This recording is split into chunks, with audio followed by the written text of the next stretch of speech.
Wow!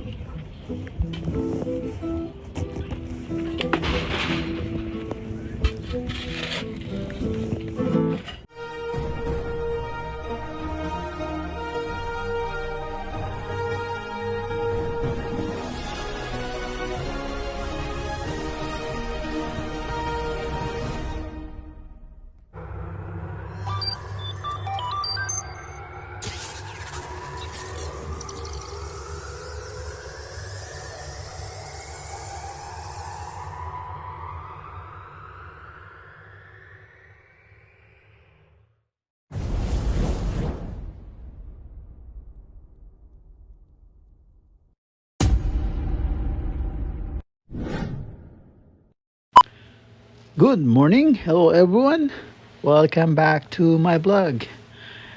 Mga ka-BSK, mapagpalang araw po sa ating lahat. Ayan, bagong umaga, may bagong pag-asa. Ayan mga ka-BSK. Doon na sila nagtatrabaho sa swimming pool. Puntahan po natin. A few moments later. Ayan na po sila. Si Jason, ayun na. At pinagpapatuloy yung paggagawa ng railing sa ating swimming pool.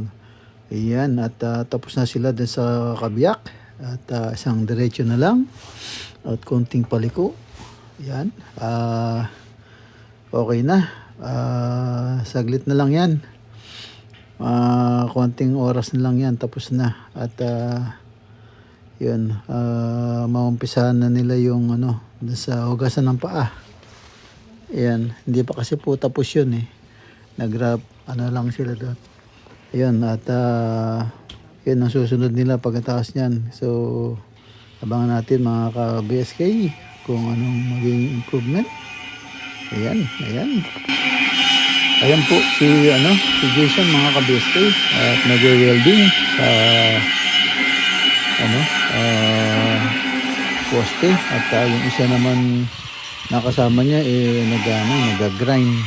Pinag-grind yung mga pinag-weldingan para pumantay. Ayan. Tapos maya nagpipintura na yan ng primer epoxy. Ayan. Primer epoxy. Tapos pipinturahan na lang natin ng puti para maliwanag. At kitang kita sa malayo. Yan, para bagay sa taas. Yan, kulay puti. Yan mga ka-BSK, konti na lang, konti na lang. Yan, tapos na sila. Tapos yung labi pinturahan na lang yung apakan nila. So yan,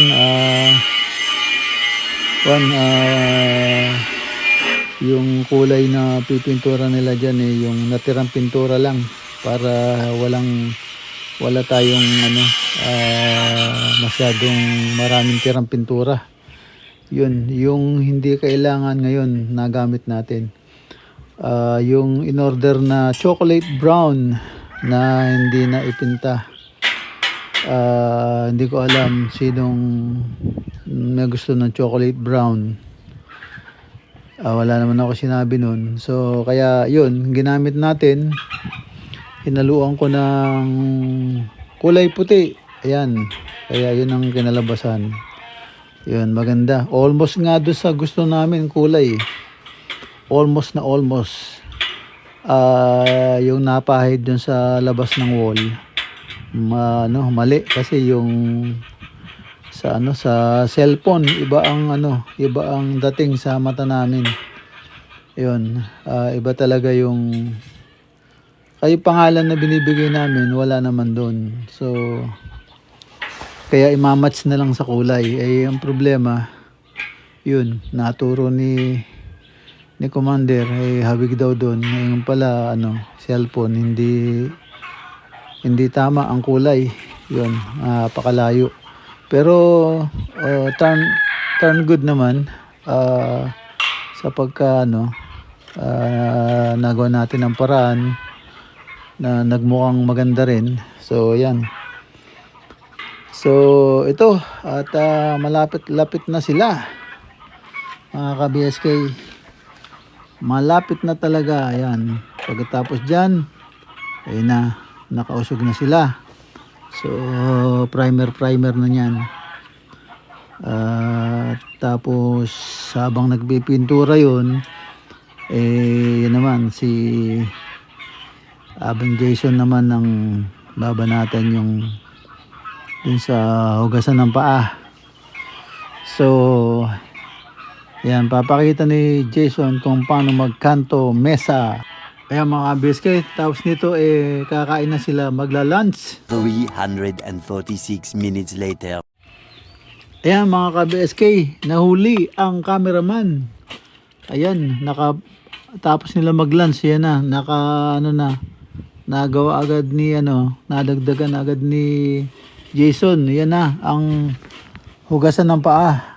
Ayan ang sinasabi ko sa inyo, kanto mesa. Ayan. Ngayon, ang linis. Ang gandang tignan. At talagang yung sinabi ko kay Jason, yun, pinakita ko yung kinopya. Ayan. So, yan. Ayos na ayos. Good job. Koreano Builders. Yan, good job. Yan, tip lang sa inyo mga ka-BSK. Kung bumaba sa area nyo, pag nagpalagay kayo ng swimming pool, ganito. Hindi ko naman sinabing gayahin nyo to. Kaya lang, ganito dapat, upright. Talagang standing.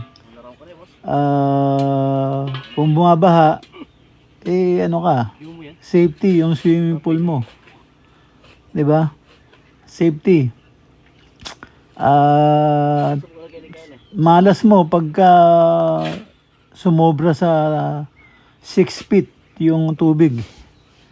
Wala kang kawala talaga.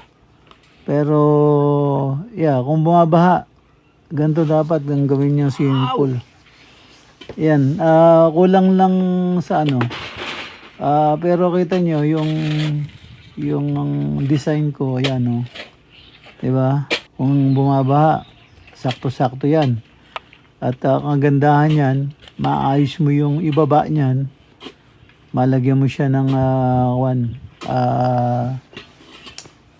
ang tawag doon, mga halaman. Yan, para medyo gumanda siya. Kailangan mong i-landscape ng konti para maging attractive. Siyempre, medyo lalagyan mo pa siya ng net sa ibabaw para medyo tas yung maglagay-lagay ka ng konting para medyo shade ng konti. Yun, ang kakalabasan niyan, exclusive. Yan. Medyo gaganda siya dahil magkakaroon siya ng shade sa yung lagyan mo siyang parang kulambo ba. Yan. Tapos kung meron ka pang budget, may nakita kang slide na pwedeng ilagay, lagyan mo ng slide. 'Di ba? Yung slide ba na hagdanan lang ba?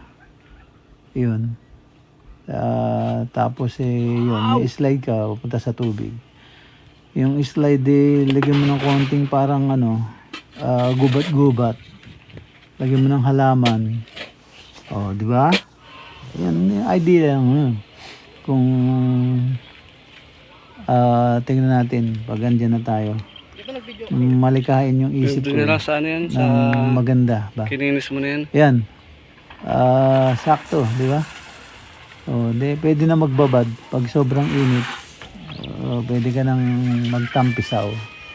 Yan, at i-open natin na sa mga family member. Yan, pwedeng mag-picnic dito. Yan, di ba? Ganda. Sana maayos ng gusto. Ayan, ang ganda na.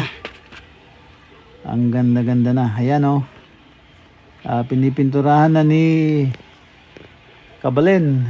Yan, pinipinturahan na ng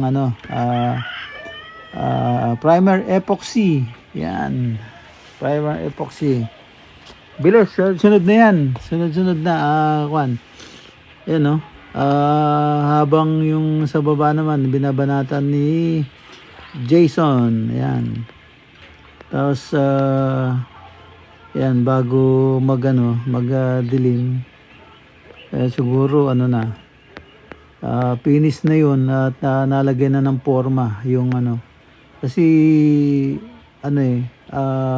lalagyan ng platform yung paikot ng hugasan ng paa para hindi nagpuputek. Yung mga tsinelas ba, maiwanan doon kung nakatsinelas. Yun. Tapos yung paa nilang may buhangin o may putik, yan, pwede magugas dun muna bago sumalang o tumalas sa swimming pool, sa tubig. Yan.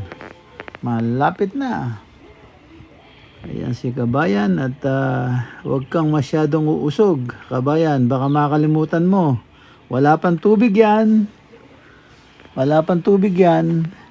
Mahirap. Concrete. Yung nasa baba niyan. Concrete, hindi buhangin, hindi balas. Yan, ingat lang. Baka medyo napasarap ka dyan sa kayuyuko mo dyan dahil dinudukot mo yung hindi pa napintahan sa ilalim. Baka mapahakbang ka o mayuyutang ka dyan. Wala pang tubig yan, paalala lang. Ayan mga ka-BSK. Wow. Ayos na ayos yan. Okay sa alright, di ba?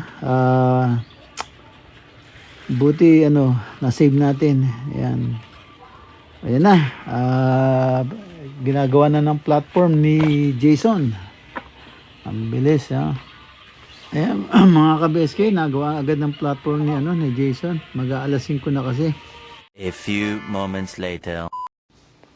Ayan naman si Jay. May natirang semento. Dun sa ginamit dun sa may hugasan ng paa. Yun, natira.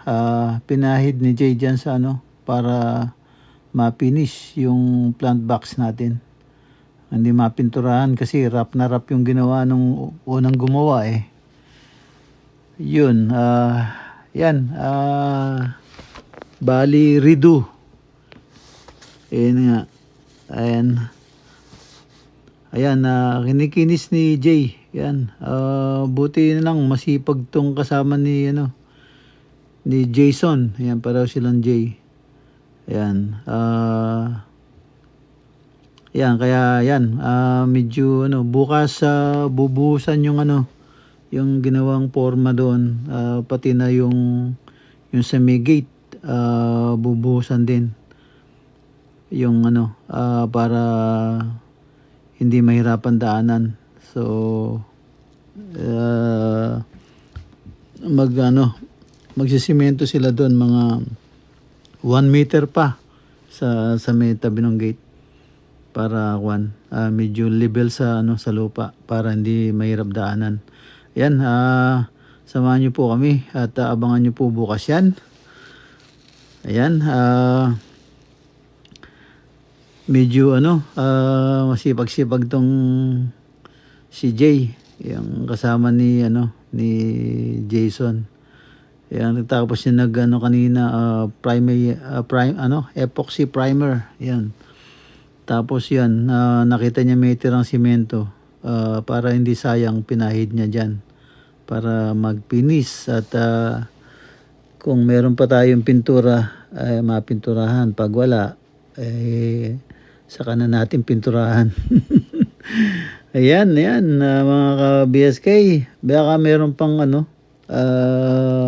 pintura. Kahit yung cream. Yung ano pala, cream. Kung wala ng cream, yung yung beige. Yun. Ang kulay peanut butter. Yan. Ayos na ayos. Pwede kung meron. Tanong natin bukas kay Foreman. Ayan, ka-BSK.